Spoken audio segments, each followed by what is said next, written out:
today's video, I just want to talk about a mistake that a student of mine, a mid-handicapper, Martin, was making.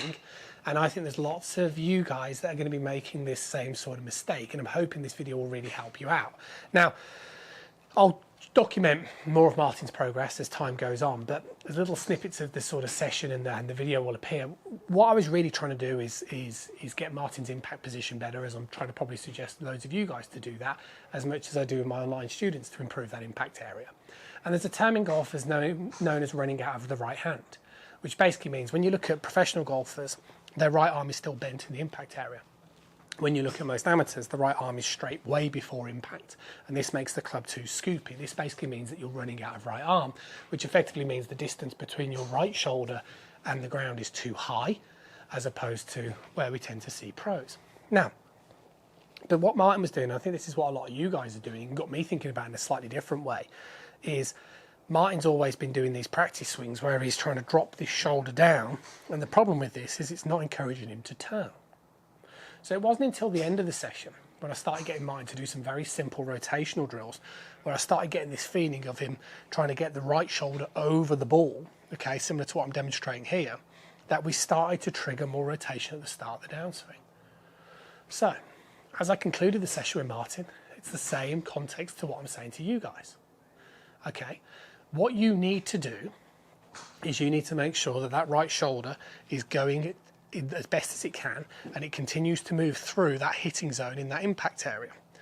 Okay, but you've probably always been told, don't let your shoulder do this. But that's sort of true. Now, if I put the club across my shoulders, I'll stand this way. And if I sort of go, I won't go into my posture, but I'll do it like a golf swing. So this is me trying to get that right shoulder past the ball, okay, like so. And that's the movement I was trying to get Martin, in theory, to do, right? Get the right shoulder past the ball. Now, if I go into my posture a little bit and do it, it's not this. That is a mistake. We know that pros are this way. But the difference, if I now face this way again, so I'll show you that. So that's wrong, but that's right. That's correct. And what I'm trying to say is the feeling you really need to have to trigger more rotation is to allow this right shoulder to move over and past the ball. But if you're worried about swinging over the top, that's not because of necessarily what you're doing so much with the shoulder.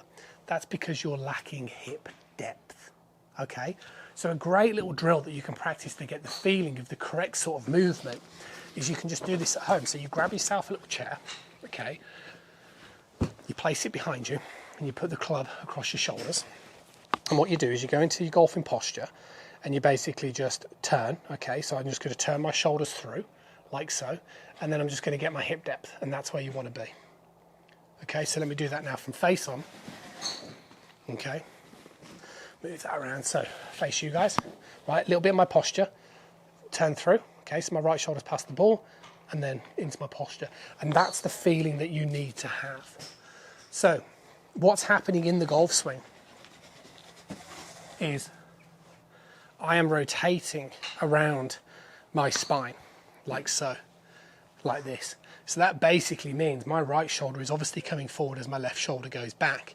But what Martin was doing was more this, and this is what I tend to do with a lot of amateurs. If you like, it gets defined as hanging back, not enough rotation, more sort of linear and pulling the club down instead of doing this. So I'm just wondering if there's a few of you, and you can let me know in the comments box below, that do the same sort of thing. You try and drop the right shoulder down because you know it's the right thing to do, whilst what I'm saying is the right shoulder is moving down as a byproduct of being in a posture and a tilt. So if I just do this again, simple rotation exercise, you can see that again, it's not this type of motion. So if you are a little uncertain, I'd just suggest go into your posture and just get that right shoulder past the ball. And then if you start to think, oh yeah, but that's over the top and too high, then just work on your hip depth and get that hip back. And then you'll start to get that feeling of where you're trying to be at impact, which is going to give you that ability to rotate through the ball, but also retain your angles. It's a video which is talking about the mistake of maybe what you're trying to do with that shoulder, and for some of you it might just be a light bulb moment, exactly like it was for Martin. See you soon.